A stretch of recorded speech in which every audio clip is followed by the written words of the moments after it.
दंला आं दा फिसानि थाखायनो जानाय लोंनाय संनाय जेबो गैला दंनि फिसाजो दा सासेबाव आंनि न'खरा दिनै थेर बेथेर आंनि न'खरा दिनै सनानि संसारमोन सासे बिफायाबो गावनि फिसाखौ किडनाप खालामनो हायो आरो गोबां जाथाय बे सिङाव मा दं मानो थाखाय भिडिअ लानो लेंहरदों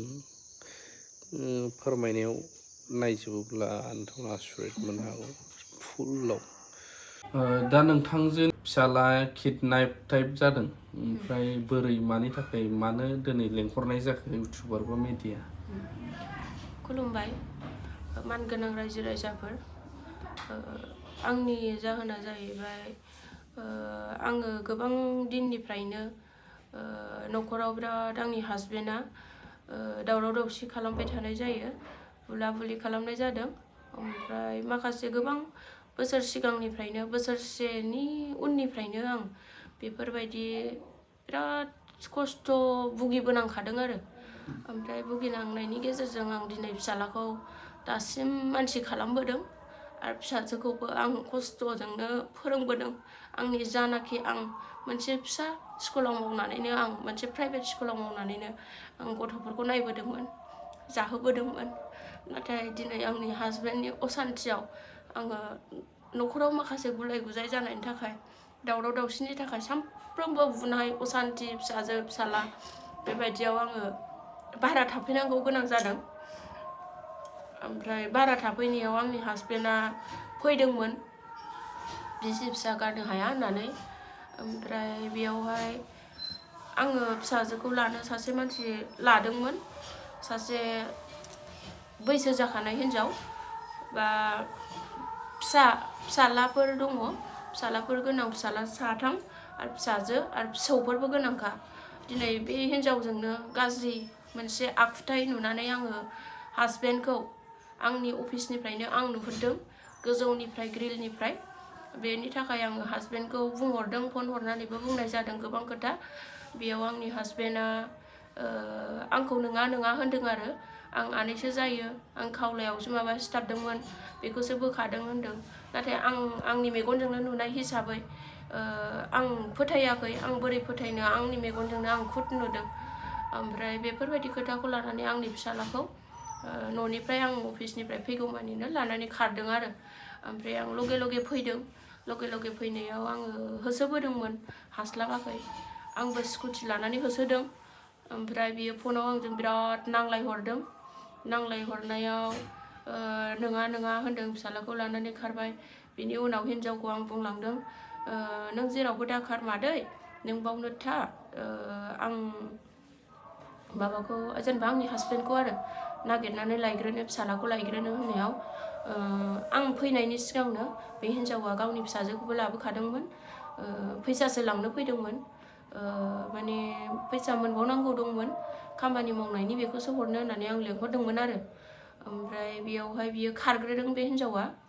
खारग्रोनायावहाय आङो बिराद गोबांनो बिसिनि फिसालाफोरजों रायलायहरनाय जादों बेयावहाय फिसालाफ्रा होनदों आरो बिमादैनाव थांगोन बियो जेरावबो थांनाय नङा होनदों आं खबर लायै उनाव मोनदों बे हिन्जावजोंबो आं नांलायहरदों रायहरदों आंनि न'खरखौ दिनै माने सिलिंखार खालामलांखो होननानै आं दिनै बिमा बायदि मानियोमोन होननानै ओमफ्राय बे हिन्जावा आंखौ बुंबाय आरो खुनुदिन खालामामोन नोंनि फिसायासो आंखौ बिदि खालामदों होनदों आरो ओमफ्राय आंनि मालिकनोबो आं बारा थाफैनाय हिसाबै आंनि न' मालिकनि सिगाङाव बुंलांदों जाहैबाय आरो बेफोरबायदि खोथाखौ दिनै बिसिनि मालिकआ आंखौ खावलायाव दांनानै खुदुमदों बेनिफ्रायनो बिसिया नुहुरसननानै दावराव दावसि सोमजिदों होननानै बुंलांदों आरो बेयाव आं माखासे गामियावबो रायजोआवबो खिथाहैनाय जादों जोंनि समाज बा जोंनि दावलिगुरि समाजाव आं खिथाहैदों ओमफ्राय खिथाहैनायनि गेजेरजों समाजाबो दायथ' लागोन ओमफ्राय आं फिसालाखौ लायनो थांफिनदोंमोन ओइदिननो मोनाजों मोना बेयाव मोनसे न'खराव बियो जौ लोंबाय थादोंमोन ड्रिंक खालामदोंमोन बेयाव आंनि फिसाला दंमोन आं बेखौ नायनो होननानै थांदोंमोन लायनो बेयाव आंखौ जोबोर गाज्रि जोखोम खालामदों बुदों हेलमेटजों बुदों अन्थाइजों देनो नागिरदों मबाइल देख्रुबजोबदों गासिबो मबाइलाव भिडिअ दंजोबो हिसाबै दिनै आंनि मबाइलखौ गासिबो देख्रुबजोब्बाय आरो बेनिफ्राय आं बिसिनि न'खराव बे हिन्जावनि न'खराव थांनानै सोंहैजोबनाय जादों आरो खबर लानाय जाहैदों ओमफ्राय बेयाव माखासे गोबां खोथा मोनथिबोनाय जादों आरो आङो बे हिन्जावनि न'खराव थांनानैबो मानोना बिसिनि फिसाला बा समाजनि गासिबो गावबुरा बा गामिनि मानसि बिस्रा रायलायदों आरो सिगाङावबो बेबायदिनो बायरा मालायनि न' हिन्जावा फन हरनानै ना बेदर लायनाय जाफैनाय लेंहरनाय जौ दोननाय बेफोरबायदि खालामदों आरो ओमफ्राय बेफोरबायदि खोथाखौ आं गोबां खोनाबोदों ओमफ्राय बिदिनो माइरं हैनाय मानाय बेबायदि बिहरनाय सोरनावबा खरस खालामनो बिहरनाय हौवाजों जौ लोंहोनानै थांफानाय बेफोरबायदि खोथाखौ आं खोनानो मोनबोदों गावसिनि समाजनिफ्रायनो गावसिनि गामिनिफ्रायनो ओमफ्राय बिनिफ्राय आं गावनिनो फिसाला असेया होनदों आरो आब' आं दिनै नोंखौ बिब' मानिनानै बुंगोन आरो नोङो जोंनि बिमाय दं बिसोर देरसिन हिसाबै गार्जेन हिसाबै बै सामागुरिनि बिसिनाव थांनानैहाय एसे रायलायोबा मोजां जागोन खोथाफ्रा माबायदि होननानै बेयाव आङो थांनायबो जादों बिसिनि बे हिन्जावनि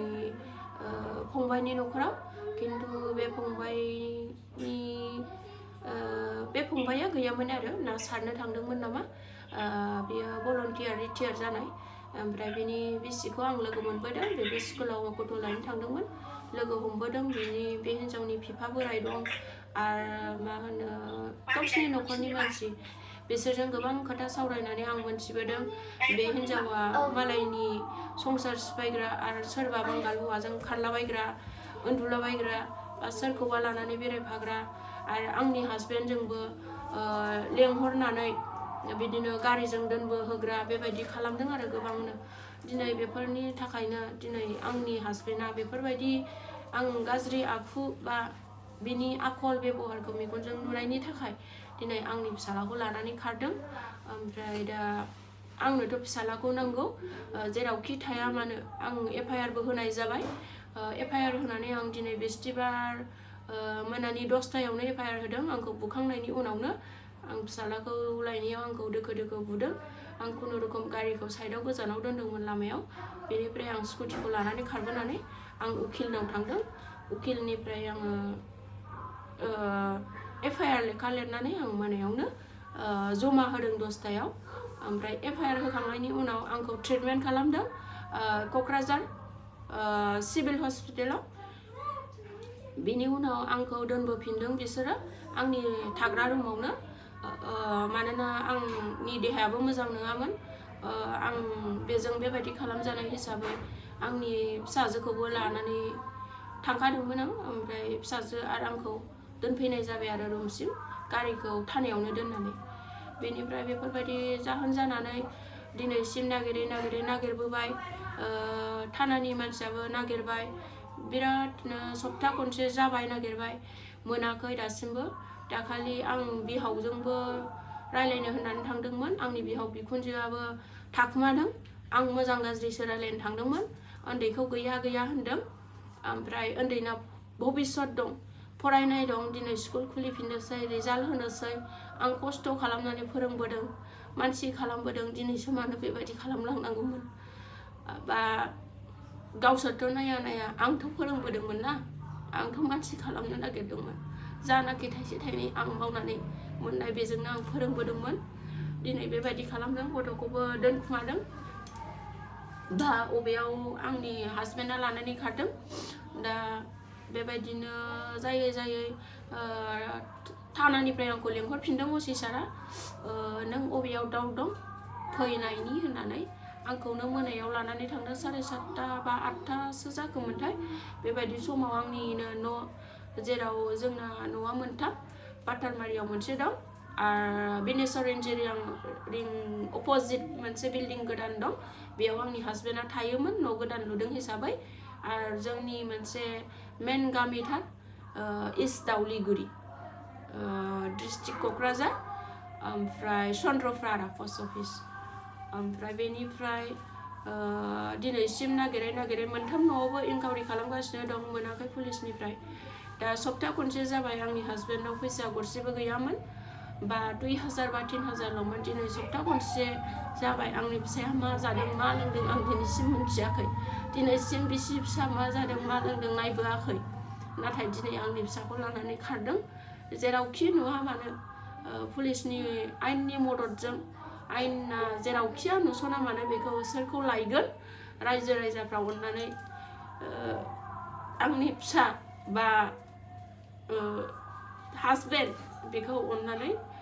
खिन्थाहरो मबाइल नाम्बार मोननै होनाय जागोन बेयाव अननानै रायजोफ्रा खिन्थाहरोबा जोबोद गोजोननाय मोनगोन आरो आं मा बुंबावनो आं दा फिसानि थाखायनो जानाय लोंनाय संनाय जेबो गैला आंनि न'खरा दिनै थेर बेथेर आंनि न'खरा दिनै सनानि संसारमोन